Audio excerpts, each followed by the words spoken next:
Hi everyone, সোমাত্রি here আর তোমরা দেখছো travel James and welcome back to Sundarban adventure series. Part ওয়ানে আমরা জার্নি শেষ করেছিলাম জেটি ঘাট পর্যন্ত। আজ পার্ট টুতে শুরু হবে জলের মাঝখান থেকে আসল অ্যাডভেঞ্চার। তো তোমরা যারা যারা পার্ট ওয়ান মিস আউট করে গেছো, অবশ্যই ডেসক্রিপশনে লিঙ্ক দেওয়া আছে, পার্ট ওয়ানটা গিয়ে অবশ্যই দেখো। আর ভালো লাগলে অবশ্যই লাইক করো, আর চ্যানেলে নতুন হলে অবশ্যই সাবস্ক্রাইব করে আমার পাশে থেকো। তো চলো আজকের জার্নি আমরা শুরু করি তাহলে। এরপর আমরা এই রাস্তা দিয়ে কিন্তু বোটে উঠলাম, খুবই রিস্কি রাস্তা ওগুলো। অবশেষে আমাদের বোট চালু হলো, আর এতটাই ঠান্ডা যে মনে হচ্ছে ঠান্ডা হাওয়া আমাদের মুখে সপাটে চড় মারছে জাস্ট। ঘাটের সাইডে সব বোটগুলো একসাথে কিন্তু বেশ ভালো লাগছে। আর এসব একসাথে দেখে কিন্তু এখন আমার মনে হচ্ছে যে হ্যাঁ, এবার কিন্তু আসল সুন্দরবন শুরু হয়েছে। আর এখনো সূর্য ওঠেনি, পুরোপুরি মেঘলা আর প্রচণ্ড ঠান্ডা হাওয়া দিচ্ছে আর কি। আর এখন মোটামুটি 11টা 6 বাজে সকাল। তো ব্রেকফাস্টও চলে এসেছে, দেখো তোমরা এই যে সাইডের যে বোটটা দেখছো সেটা কিন্তু আমাদের সাথেই। আমাদের বোটে রান্না করার সিস্টেম ছিল না, আর এই বোটটা কিন্তু আমাদের পার্টনার বোট। আর আজকে সকালের খাবার ছিল লুচি, আলুর দম, মিষ্টি। আর এখানে এসে কিন্তু একটা নতুন এক্সপিরিয়েন্স হলো, যেটা কিন্তু আমার ভীষণ ভয় লেগেছে। কারণ প্রথমত আমি জলে খুব ভয় পাই, আর এখানে চারদিকে জলই জল। ব্যাপারটা হলো, বোটের একটা সাইডে হাত মুখ ধোয়ার বেসিন রয়েছে, তো যখন কেউ বেসিনে যাচ্ছে বোটটা পুরো একদিকে হেলে যাচ্ছে আর অন্য সাইডটা উঠে যাচ্ছে। এত ভয় লাগছে যে কি বলবো। আমার কাছে ব্যাপারটা একেবারেই নতুন, কারণ আমি এই রকম জায়গায় পুরোপুরি নতুন, আগে কখনোই আসিনি। এরপর মোটামুটি 30 মিনিটস বাদে কিন্তু আমাদের কফি দিল, কিন্তু এতটাই ঠান্ডা যে কফি যে গরম সবে বানানো হয়েছে সেটা ফিলই হচ্ছিল না। বাট এই ঠান্ডায় কিন্তু এগুলোর বেশ দরকার। আর কফির সাথে আমাদের দিয়েছিল আমোদে মাছ ভাজা। এগুলো সচরাচর সুন্দরবনের দিকেই পাওয়া যায়, অনেক রকমের খাবার দাবার। সাথে বেশ গান চলছিল, ভাইবটা বেশ ভালোই লাগছিল।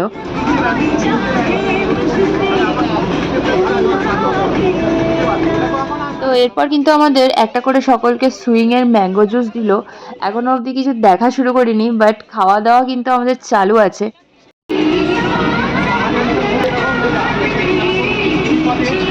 নদী কিন্তু দেখো এখন পুরো অনেকটা চওড়া হয়ে গিয়েছে। নদীর দুধার ধরে কিন্তু শুধুই ফরেস্ট, যেটা কিন্তু আমাদের কলকাতায় গঙ্গার দুধারে এরকম দেখা যায় না একদমই। আর আমাদের টোটাল বোট জুড়ে কিন্তু মোটামুটি 30 জন মানুষ ছিল। আর কেউ ছিল ফ্যামিলি, তার মধ্যে কেউ কেউ ছিল ফ্রেন্ডস নিয়ে ঘুরতে গেছে, কেউ কেউ ছিল সিঙ্গেল গেছে, এরকম বহু আছে। আর তাদের সাথে আমাদের বেশ ভালো বন্ধুত্ব তৈরি হয়ে গেছিলো কিন্তু, মোটামুটি একই ভাইবের লোকজন যারা ছিল। আর দেখো এই জায়গাটা কিন্তু নদীর একটা সরু জায়গা থেকে আমরা যাচ্ছি, চারপাশে ম্যানগ্রোভটা খুব কাছে চলে এসেছে। ও ভাই, দূরবীন দিয়ে বাঘ দেখছো?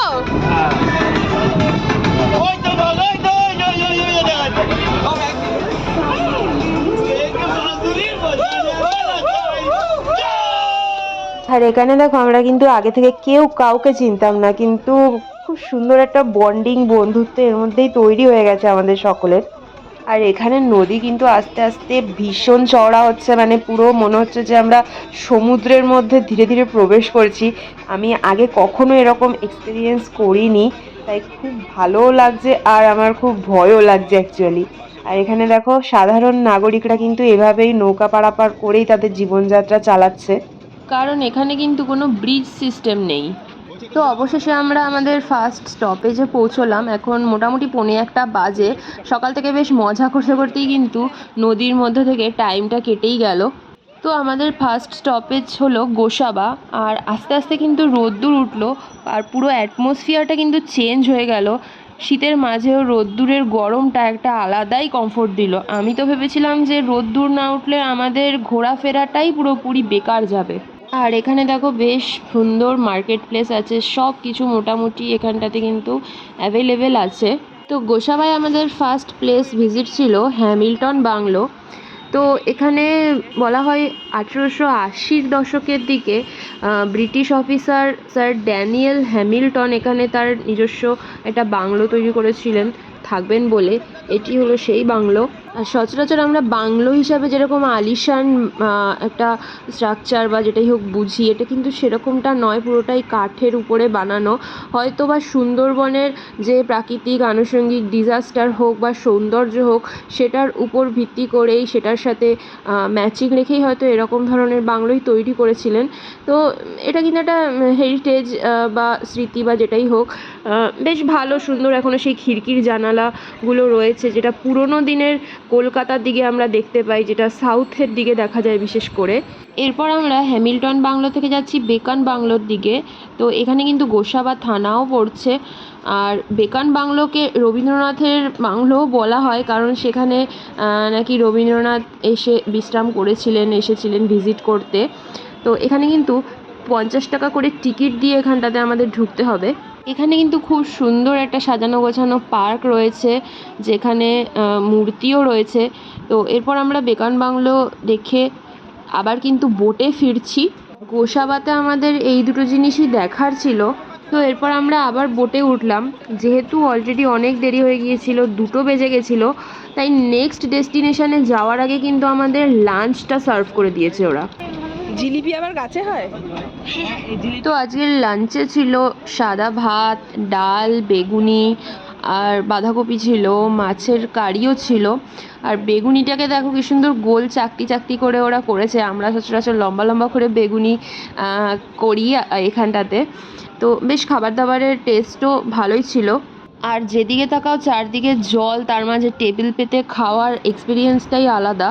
এরপর আমি একটু রেস্ট করার জন্য বোটের লোয়ার ডেকে গেলাম। দেখো এখান থেকে নদীর জলটা কতটা কাছে। তো এই এক্সপিরিয়েন্সটা আগে ছিল না। দেখতাম বড় বড় মুভিতে কি জাহাজের ডেক আছে বিভিন্ন, তো এই জায়গাটা বেশ আমার পছন্দ হলো, ভালো লাগলো। সকালে শুনেছিলাম যে এখানে লাগেজ রাখা রয়েছে, তো দেখা হয়নি, দেখার ইচ্ছে ছিল। তো মোটামুটি এক্সপিরিয়েন্সটা বেশ রোমাঞ্চকর বল सकते हो। এরপর আমরা আজকের শেষ ভিজিটে যাব, যেটা নাকি একটা লোকনাথ মন্দির। তো অলরেডি আমরা বোট থেকে নেমে গেছি ঘাটে। আর দেখো এখানে কিন্তু সব বোটগুলো এক এক করে আসবে, যাদের আজকে ভিজিটিং প্লেস রয়েছে। আর এই এরিয়াটা দেখো কি সরু একটা জায়গার মধ্য থেকে সবাইকে আসতে হচ্ছে। চারপাশে কিন্তু জল আর কাদা রয়েছে, খুব সাবধানে পা ফেলে আমাদের এখান থেকে চলতে হচ্ছে। আর চারপাশে দেখো পুরো লবণাম্বু গাছ, ম্যানগ্রোভ, যেটা নাকি আমরা জানি, ছোট থেকে পড়ে এসেছি যে পৃথিবীর সবথেকে বড় ম্যানগ্রোভ অরণ্য কিন্তু আমাদের সুন্দরবনে আছে। তার 66% অবশ্য বাংলাদেশে রয়েছে, 34%ই আমাদের রয়েছে। কিন্তু যতটুকু আছে ততটুকুই ভীষণ সুন্দর। আজকে আমাদের দেখার সুযোগ হলো। আর যেহেতু এখানে ভিজিটাররা আসে, তো চারপাশে কিন্তু বিভিন্ন রকম খাবারের, খেলনার দোকানপাট এরা রেখেছে। আর সবই কিন্তু, যেসব খেলনা দেখো, খাবার দেখো, সবই কিন্তু এদের গাছের ফল বা নিজেদের ঘরে তৈরি, নিজেদের হাতের হস্তশিল্প। আর চারপাশে ছোট ছোট পুকুর আছে, ছোট ছোট রিসর্ট আছে, একদমই নদীর পাশে। যখন এখানটাতে বন্যা হয় বা আমাদের বেঙ্গলের দিকটাতে যখন প্রত্যেক বছর কালবৈশাখী হয়, আমাদের কিন্তু সুন্দরবন এরিয়াটা সব থেকে বেশি ক্ষতিগ্রস্ত হয়। তো এই যে এত গাছপালা যদি না থাকতো, তাহলে আজকে কিন্তু এই এরিয়াগুলো, ল্যান্ড এরিয়াগুলোও কিন্তু আমাদের কাছে থাকতো না। তো একদিক থেকে দেখতে গেলে তারা কিন্তু খুব সংগ্রাম করে বেঁচে রয়েছে। আর দেখে বেশ ভালোই লাগলো যে প্রত্যেক বছর এরকম ডিজাস্টারের পরেও মানুষগুলো কীভাবে নিজেদের গুছিয়ে নিয়েছে, নিজেদের ব্যবসা বাণিজ্য, নিজেদের যে জীবিকা, সেগুলো কিন্তু তারা চালিয়ে যাচ্ছে। আর এখানে দেখো ধান ক্ষেত রয়েছে, ধান কাটা হয়েছে। এপাশেও একটা ইকো রিসর্ট মতন রয়েছে। তো এখানে আলের মধ্যে থেকে একটা সরু সিমেন্টের মানে কংক্রিটের রাস্তা করা হয়েছে, সেখান থেকেই আমরা এখন যাচ্ছি। এই হলো লোকনাথ মন্দির, পুরোপুরি খড়ের ছাউনি দেওয়া, একদম মাটির ঘরগুলো আগেকার দিনে যেরকম হতো সেরকমই। এটা মাটির নয় অবশ্য, উপরটা খড়ের ছাউনি দেওয়া। বাকি অ্যাম্বিয়েন্সটা কিন্তু খুব সুন্দর এখানের। ভালোই হবে। এটা তুই কিনেছিস কি কথা? দেখি বাড়িতে রাখি কি কাউকে দেখি। তো ভাই কিন্তু একটা তাল পাতার সেপাইও কিনে নিয়েছিল। এবার আমরা সবাই একে একে বোটে ফিরছি। আজকের মতন আমাদের ভিজিটিং প্লেস শেষ। তো যেখানে আমরা স্টে করব সেই জায়গাটার নাম হলো পাখিরালয়। তো এখান থেকে কিন্তু আমরা ডিরেক্ট পাখিরালয়তে যাব। আমাদের বোটও চলে এসছে। আর বোটে ওঠার পরে আমাদের সবাইকে একটা করে পেয়ারা খেতে দিল, যেটা নাকি আমরা বাড়িতে খাওয়ার পরে খেয়ে থাকি। এরকম সবুজের মাঝখান থেকে চলতে চলতে মনে হচ্ছিল কোথাও যেন আমরা নেচারের মধ্যে হারিয়ে গেছি। আর পড়ন্ত বিকেলের সূর্যরশ্মিটা যখন জলের উপরে পড়েছে সেটা একটা আলাদাই সৌন্দর্য। আর এই দেখো এই যে বড় বড় ট্রলারগুলো তোমরা দেখতে পাচ্ছ, এগুলো কিন্তু সবাই একটা বাংলাদেশের ট্রলার, বাংলাদেশের ফ্ল্যাগ আছে এখানটাতে। তো অলরেডি কিন্তু আমরা মোটামুটি বাংলাদেশ বর্ডার সাইডেই চলে এসেছি, যেখান থেকে ভারতের আর বাংলাদেশের ট্রলারগুলো এখান থেকে কিন্তু যাতায়াত করে। মোটামুটি 4:30 বাজে আর আমাদের কিন্তু পাখিরালয় চলেই এসেছে। দেখো সমস্ত বোটগুলো আস্তে আস্তে কিন্তু এক জায়গায় হচ্ছে, কারণ এখানটাতেই মোটামুটি যারা এখানটা স্টে করবে সবাই এই বোটে রয়েছে, এক এক করে বোট খালি হবে। আর এখানের রাস্তাটা দেখো একদমই সরু, দুপাশে কিন্তু একদমই কাদা। আর মাঝখান দিয়ে আমাদের যাওয়ার ইনস্ট্রাকশন দিয়েছে যে মাঝখান দিয়েই যেতে, কারণ পুরোটাই একদম পিচ্ছিল হয়ে আছে কাদায়। তো এভাবেই আমরা যাব এখন রিসর্টের দিকে, এখানেই আমরা আজকে রাত্রে স্টে করব। তো নদীর ঘাট থেকে কিন্তু আমাদের রিসর্টটা হেঁটে মোটামুটি 15 মিনিট ছিল, খুব বেশি কাছেও ছিল না একদম নদীর। তো কিছুটা হেঁটে সরু আলের উপর থেকে মিনিট 15 আমাদের লেগেছে। পৌঁছে কিন্তু সাথে সাথে চেঞ্জ করে নিলাম, কারণ সারা দিনের ধুলোবালি না থাকলেও নদীর যে নোনা হাওয়াটা সেটা কিন্তু আমাদের অভ্যাসও নেই, আর গাটাও কিন্তু চিটচিট করছে। তো এরপরে কিন্তু আমাদের এখানে রেজিস্টারে সাইন টাইন করতে হলো। আর দেখো এখানটাতে গরম জল নিয়েও একটা ব্যাপার হয়েছে।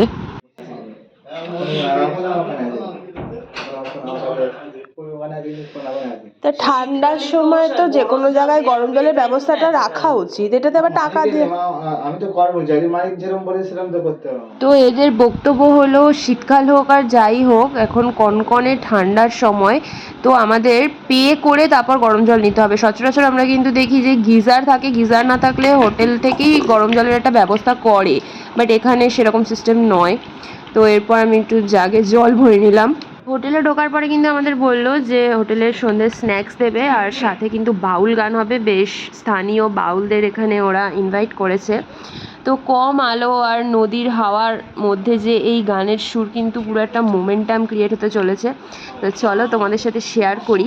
অলরেডি এখানে স্ন্যাক্স সাজিয়ে রেখেছে প্লেটের উপরে, আর স্ন্যাক্সে ছিল আজকে চিকেন পকোড়া, তার সাথে ছিল গরম গরম চা। বেশ ঠান্ডা ঠান্ডা আবহাওয়ায় কিন্তু খুব ভালো লাগছে অ্যাম্বিয়েন্সটা। এখনই বাউলরা আসবে, তার জন্য মঞ্চ সাজানো চলছে। আর দেখো এখানে কিন্তু ওরা বনফায়ারের মতন করে একটা কিছু করার চেষ্টা করছে। চলো আমিও জয়েন করি, বেশ মজাই হবে। মোটামুটি সবার সাথে কিন্তু এখন জানা পরিচয়, বন্ধুত্ব একটা হয়েই গিয়েছে। আর এখানে এখন ওরা বলছে যে এর উপরে চা গরম করবে, তো চা গরম অলরেডি এখানে শুরু হয়ে গেছে। একটা বেশ অ্যাডভেঞ্চারাস মোমেন্ট। এরকম বনফায়ারের মধ্যে আমরা আগে বসেছি, বাট এটাও একটা নতুন ধরনের এক্সপিরিয়েন্স।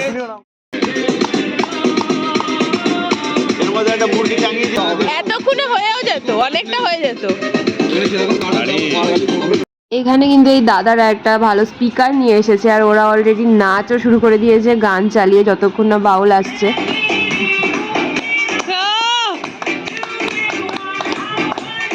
আর অলরেডি বাউল আর্টিস্টরা চলে এসেছেন। আমি হয়তো পুরো বাউলের পারফরমেন্সটা তোমাদের এখানে দেখাতে পারবো না, আমি ছোট ছোট করে শর্টসে ভিডিও আপলোড করব, তোমরা অবশ্যই সেখান থেকে দেখিও। কারণ এনারা অনেকক্ষণ ধরে প্রোগ্রাম করেছিলেন, কারণ আমরা ওনাদের সাথে এতটা কোঅপারেট করেছিলাম, এতটা আনন্দ করেছিলাম যে ওনারা মানে যাবো যাবো বলেও লাস্ট 5-6টা গান তো ওনারা গাইতেই ছিলেন। লাস্টে ওনাদেরও নদী পার করেই ফিরতে হবে, তো সেজন্য ওনারা গিয়েছিলেন চলে। তো দেখো তোমরা, কিছুটা আমি দেখানোর চেষ্টা করছি।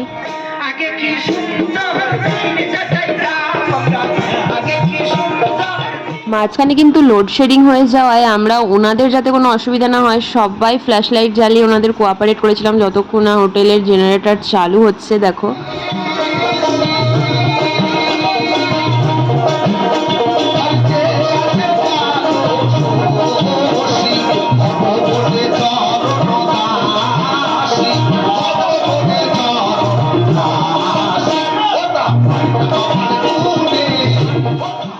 সবাই এখন ডান্স করে এসে বিশাল ক্লান্ত হয়ে পড়েছি, তাই ডিনারে যাওয়ার আগে একটু রেস্ট করে নিচ্ছি। ডিনারের এখনো কিছুটা বাকি আছে। ডিনার রেডি গাইস, এখন আমরা ডিনার করতে যাচ্ছি। তো চলো দেখি আজকে ডিনারে কি কি আছে। আজকে ডিনারে কিন্তু আমাদের আছে ডাল, সাদা ভাত, আলু ভাজা আর মাটন কষা আছে, আর মিষ্টি আছে। বেশ রান্না বান্না ভালোই হয়েছে, আর মজায় মজায় আমরা খেয়ে উঠলাম। তো এখন কিন্তু আমরা ডিরেক্ট ঘুমাবো, আমাদের কালকে আবার বেরোনোর আছে। তো তোমাদের কেমন লাগলো ব্লগটা অবশ্যই জানিও, আর তোমরা কিন্তু চ্যানেলটা সাবস্ক্রাইব না করে থাকলে করে দাও আর লাইক করে দিও। আর এরপরের নেক্সট পার্ট খুব তাড়াতাড়ি আসবে, তোমরা যদি পার্ট 1 না দেখে থাকো তো এখনই গিয়ে পার্ট 1টাও দেখে নাও। নেক্সট পার্ট কিন্তু আরও মজাদার হতে যাচ্ছে। তো চলো টাটা বাই আজকের মতো।